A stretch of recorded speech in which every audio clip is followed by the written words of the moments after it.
6 brilliant Xenomorph short stories existing in Ridley Scott's universe explored. It is a fact that Ridley Scott's 1979 film Alien is one of the classics of sci-fi horror and has continued to inspire directors who wanted to make their mark in the horror and sci-fi genres. This is Ripley, last survivor of the Nostromo. Films and filmmakers have come and gone, but Alien has found a place in the hearts and minds of viewers, critics, and directors alike for the sheer tension the film built, for the epic cinematic monsters that Ridley Scott and H.R. Giger brought to life, for the style and storyline of the film that forces the viewers to forever remain at the edge of the seats. Talk about killing it. We know it's using the air shafts. Will you listen to me, Parker? Shut up! In 2019, Fox deemed it fit to celebrate the 40th anniversary of the original film by inviting filmmakers to pitch in their ideas of short films the events of would take place after the events of Alien. So Fox collaborated with Tongal to release 6 fan-made short films to commemorate the epic movie. Out of 550 applications, 18 directors were chosen to develop their pitch with scripts, pitch videos, etc. After further screening, 6 of them were lucky enough to have been selected by 20th Century FOX to get the opportunity to bring their ideas to life under the guidance of Fox.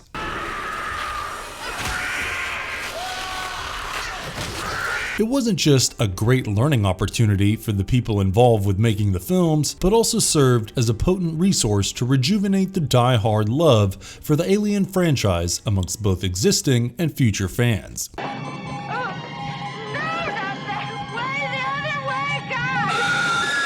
In this video, we will be deep diving into the 6 shorts titled Containment, Harvest, Night Shift, Specimen, or and Alone. We assume that most of those who are watching the video must be familiar with the basic lore and concept of the Alien franchise, but the handful who haven't had the opportunity to watch any of the films, we suggest you pause this one and watch our video titled Entire Alien Movie Saga Explored, Biomechanical Horror of H.R. Giger That Changed Cinema. Find its link in the description, and then come back here for an awesome experience. Let's begin, shall we? Before we go into our explanation, we have a very small request. If you like our content, please support us by subscribing to our channel. This is a small click for you, but for us, it means a lot. Thank you. Let's begin. You fucking bitch! Number 1. Alien Containment. Colonial Transfer Vehicle Borrowdale was traveling with more than 23,000 passengers to an unknown celestial object. However, things took a grim turn when the ship exploded mid-space after 16 months of travel. But just before the explosion, an escape shuttle took off from Borrowdale carrying 4 survivors. The survivors had barely managed to escape safely, but it seemed that all was not well for them even now. There was a feeling of dread and paranoia that filled the minds of the survivors, 2 of whom were still unconscious. While Mills remained unresponsive and unconscious on a gurney, Nass woke up in a panicked and scared state when the shuttle's pilot Ward tried to tend his wounds. Ward managed to calm him down and asked about what happened on board Borrowdale. However, he didn't remember anything because he claimed that he was knocked out during the entire sequence of events. But Albrecht responds to Ward's query. She reveals that Borrowdale had become infested with an outbreak and that there was a chance that someone among the 4 of them might be infected. The situation had now transformed into something similar to the environment from John Carpenter's The Thing, which had tones of paranoia and claustrophobia, as no one knew who was infected and who was not. One of those fucking things. Hold on, an outbreak? Have we been exposed? Ward asks Albrecht to check if Mills, who is unconscious, was affected. But as she checked him, Nass accused Albrecht and her team of destroying Borrowdale, an accusation Albrecht didn't recuse herself from because apparently that was the only way to contain the contamination and stop the outbreak from further spread. By now, Nass had started to lose his temper and cool and decided to kill Mills, assuming that he was infected. When Ward intervened to calm him down, he grabbed her by the neck and almost killed her before throwing her aside and proceeding towards Mills. What the fuck are You you didn't see it! If you'd have seen it, you... But before he could kill Mills, he himself started to experience violent convulsions, coughing up blood. It turned out that it was Nass who was infected, or instead impregnated, with a Xenomorph chestburster embryo. Witnessing Nass's harrowing state, Ward attempts to help him, but he soon succumbs and Albrecht seals herself in a hatch. As the chestburster bursts out of Nass's body, Albrecht seemed to be fascinated by it, calling it incredible. Contradictorily, Ward was clearly in a state of shock and trauma, witnessing the same. This is the prime difference between most science people and other personnel in the Alien franchise. While the former get fascinated by and wish to control the powers they don't understand, the other people know better. I mean, when Ward pointed a knife at the chestburster, Albrecht went as far as asking her not to kill it. However, the escape shuttle soon had a sudden jolt that made Albrecht lose her balance, and she accidentally unsealed the hatch and fell at the door, blocking it from closing again. They had been found by another ship which planned to dock the escape shuttle, but the infant Xenomorph was on the loose, scurrying beneath the seats. It soon mauled and killed the fallen Albrecht. Ward managed to reach the hatch only to find that she had nowhere to go. In a desperate attempt to save the crew of the ship that had found them, she scrawls the words "Do not open" in her own blood. The post-credit scene shows Mills waking up from his unconsciousness, but upon witnessing Nass's corpse lying beside him,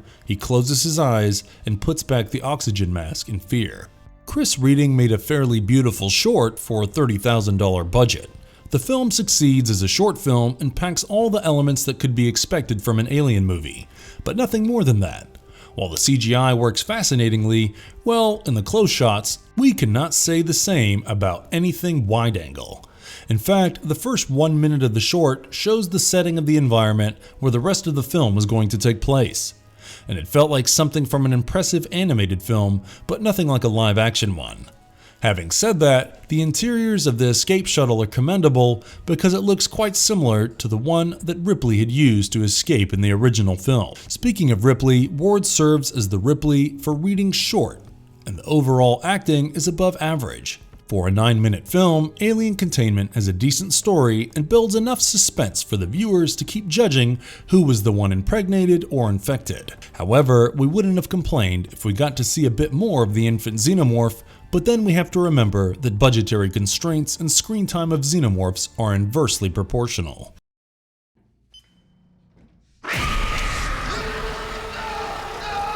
Number 2. Alien Harvest. The USCSS November was a vessel sent on a mission to the comet X3019 to harvest plasma. However, the November started drifting on a collision course with the comet. Due to malfunctions, its navigation system had been compromised beyond repair, and naturally, its destruction was inevitable. The 4 survivors of the vessel deduced that their only chance of survival resides in the escape pod set for automatic ejection in a few minutes. But things are not going to be easy because a Xenomorph is on the loose on the Harvester. Because it was largely a harvesting mission, the crew members were not equipped with any arms or ammunition, and the only tools and weapons they had were a motion tracker and an axe. Amidst this intense situation, a crew member named Marie steers the rest towards the escape pods, but Sturgis soon seizes the motion tracker from Marie, claiming that she was not using it properly, and goes alone to find his own way, only to get attacked and killed by the Xenomorph.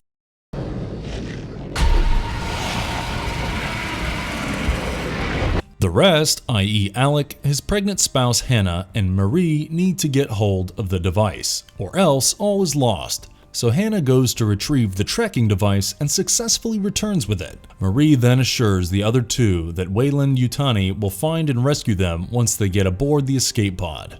The 3 survivors begin their journey towards the pods, but Alec realizes that they had been moving in circles reaching nowhere. But then he gets attacked by the loose Xenomorph, which wanted to take Alec into one of the ventilation ducts. Fortunately for him, the woman came to his help. As Marie tried to pull him back from the Xenomorph, Hannah attacked it with the axe, and in the process, some of the Xenomorph blood got spilled on Alec's face, heavily burning his face. Upon finally reaching the escape pods, Marie straps Hannah and Alec to their respective seats, but to Hannah's horror, the escape pod system detected the presence of alien tissue in the pod and issued a containment warning announcement. But before Hannah could do anything about it, a facehugger attacks Alec and impregnates him. On the other hand, an ovomorph on the escape pod was hatching to release another facehugger. Surprisingly, Marie was watching the unfolding of these events with some sort of sadistic satisfaction and pleasure. But her moment of joy doesn't last long as she gets attacked by the Xenomorph, which impaled her body with its tail, revealing that she was a synthetic. As Hannah looked at Marie getting slain, the pod's hatch sealed, trapping Hannah inside with a face-hugged Alec and a facehugger that was about to come out of the ovomorph to impregnate her. As the escape pod jettisoned just before the November crashed into the comet, it sent an automated transmission to Weyland-Yutani to confirm the presence of a xenomorph specimen on board. Directed by Benjamin Houdshell and written by Craig Dewey, this short film could have done better on more grounds than one. First off, Houdshell's direction is pretty dodgy and loose, but what's worse is Dewey's shabby and inefficient writing. I mean, the crew is basically made up of technical experts, if not engineers. So how was it that they didn't know how to read a damn motion tracking device? 7 minutes. You're reading it wrong. You're reading it wrong. God damn it! Let's assume for a moment that they were that naive and technologically challenged. Even then, we fail to understand how a synthetic like Marie failed to do the needful. She either had to be really dumb, or it was the writing that was dumb. Furthermore, they turned Marie into some sort of villain by the end. What is with this obsession with people trying to paint characters in David's evil colors? Yes, Michael Fassbender's evil synthetic was a fascinating character, even if films like Prometheus and Covenant didn't fulfill the expectations. But that hardly means that one should add so many plot twists in a short film. What's sadder is that the short feels like a specific scene from a longer film, albeit devoid of any comprehensible context. The only saving grace of Alien Harvester was the above average and acceptable CGI. They showed less of the xenomorph, but they relied on the concept of less is more, which seems to have worked in their favor.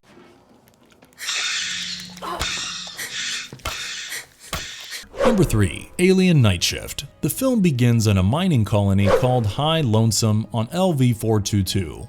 Wells, a crew member of a supply ship, finds his friend and colleague Harper in an alley. Harper looks exhausted and presumably hungover and had missed the day's work, so Wells suggests they grab a drink because that might make Harper feel better. Wells helped Harper get up, and the two of them left the dark alley to hunt for drinks. But as they walked away, the viewers get a short glimpse at the carcass of a facehugger, revealing that Harper may have been impregnated with a chestburster embryo. Meanwhile, the in-charges of High Lonesome's storeroom, Raleigh and Springer, prepare to shut the facility for the night, but Harper and Wells arrive at the scene and request to be let in. Wells tells Springer that it was he and his men who brought the supplies to the colony and were given permission by their senior officers to get some liquor for their return journey. Springer hesitantly allowed the two men inside, but soon Harper started to feel unwell and requested to use the restroom. As Springer escorted Harper to the restroom, Wells explored the storeroom. What do people do for fun around this shit, pal?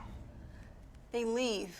In fact, Raleigh and Wells were in the middle of a small argument when Springer returned, but Harper followed him shortly in a worse physical condition. He was holding his stomach and constantly complained that something was moving inside of him. He soon convulsed, collapsed to the ground in pain, and froth coming out of his mouth. Springer opened Harper's shirt only to find that a chestburster was moving inside of him. The infant xenomorph soon broke open Harper's ribs and came out of his chest. Witnessing this, Wells took out his gun to shoot the chestburster, but instead shot Springer in his neck. Wells was clearly in a state of panic and missed several shots. Meanwhile, Raleigh, who had gone to find a first aid kit, returned after hearing the gunshots and found that Springer had been shot. Because of Wells' crazed shooting, even the light of the storeroom had gone off. Wells thought it was best to leave the place and find safety. He suggested Raleigh to do the same, but she wished to avenge her fallen colleague. Hey, we're dying over this shit.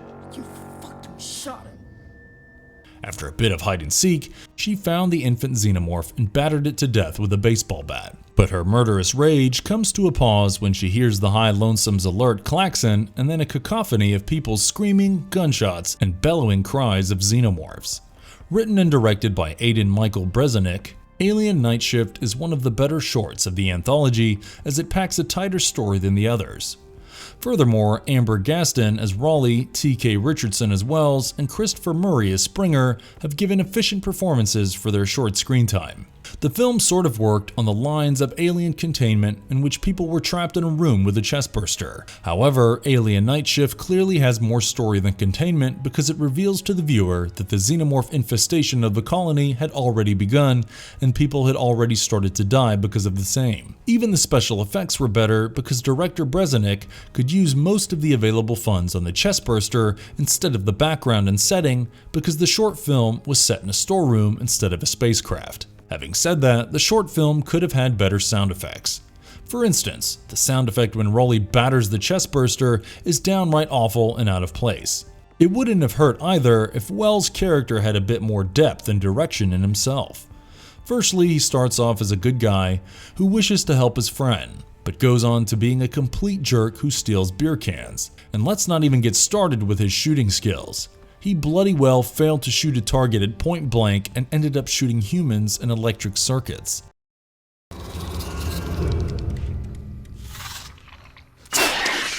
Number 4. Alien Specimen. On LV-492, a botanist named Julie was working a night shift in a greenhouse facility, and her only companion down there was Maggie, her dog. That night, she receives an unexpected shipment of soil on which Maggie was unusually interested.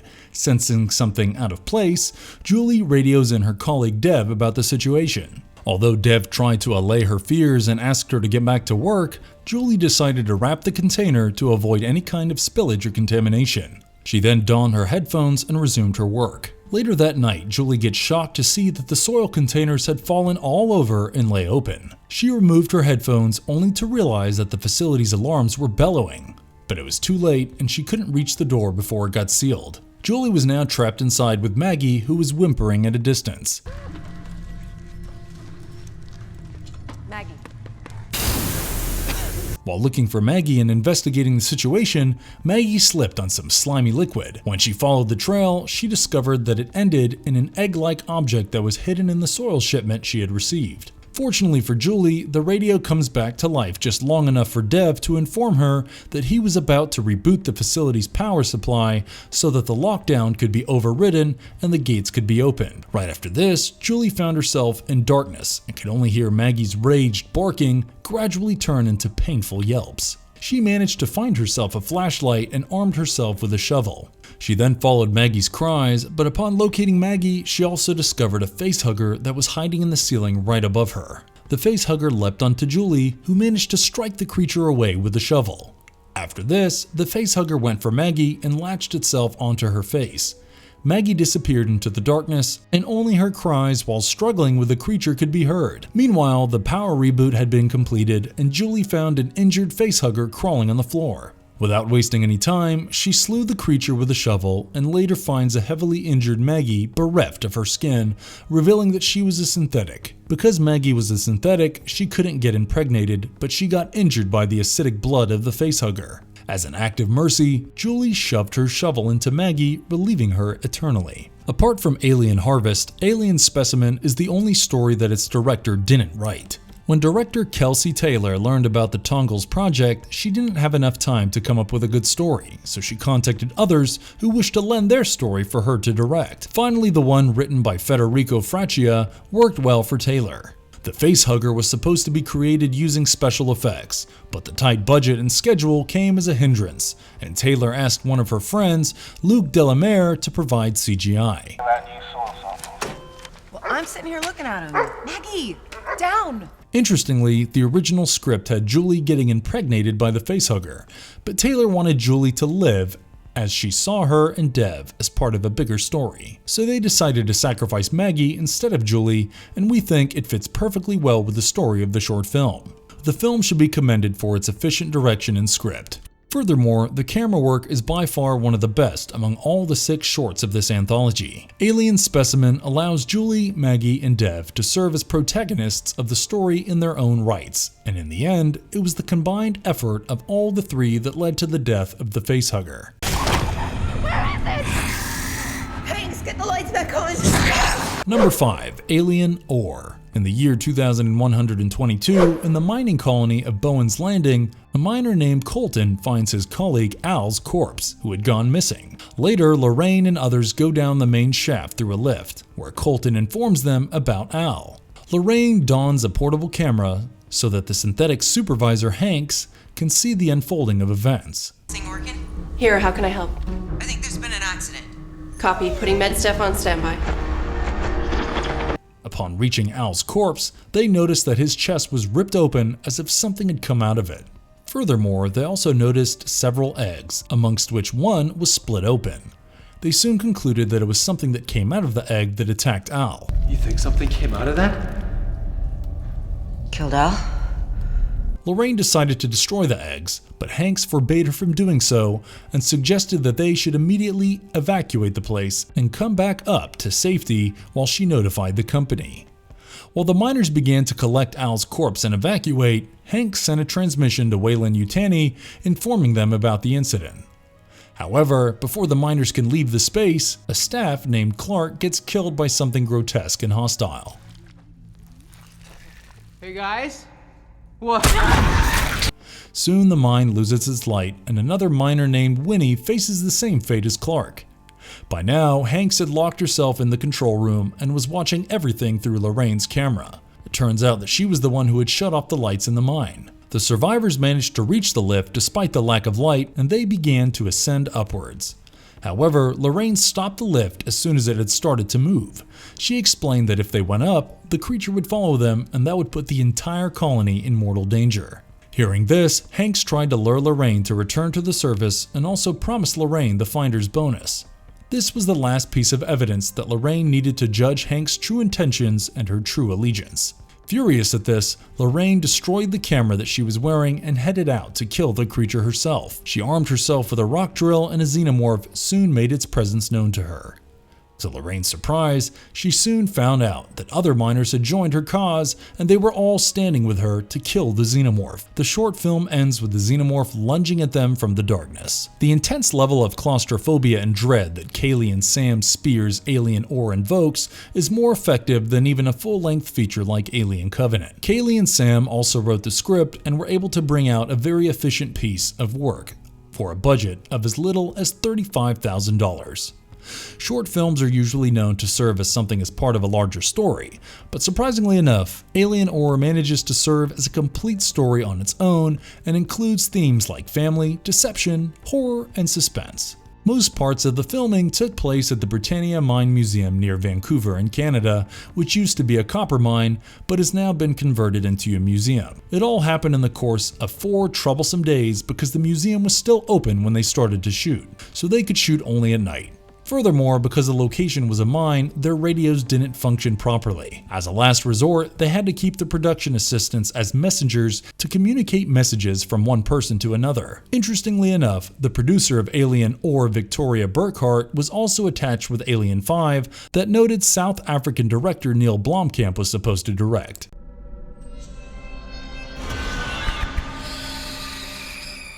Number 6. Alien Alone. After the commercial transport vessel Otranto underwent a chemical leak, the crew of the ship abandoned it, leaving a synthetic named Hope behind. Hope has been drifting alone in the ship for more than a year and has grown tired of doing mundane and repetitive things like sketching, reading, and even counting the parts of the ship, such as rivets. All her efforts at the deteriorating ship prove to be meager and insufficient because the ship will eventually get damaged beyond repair and it would be the end for Hope. The only thing keeping Hope out of despair is a promise that her captain made to her before evacuating, that someone would come to her rescue.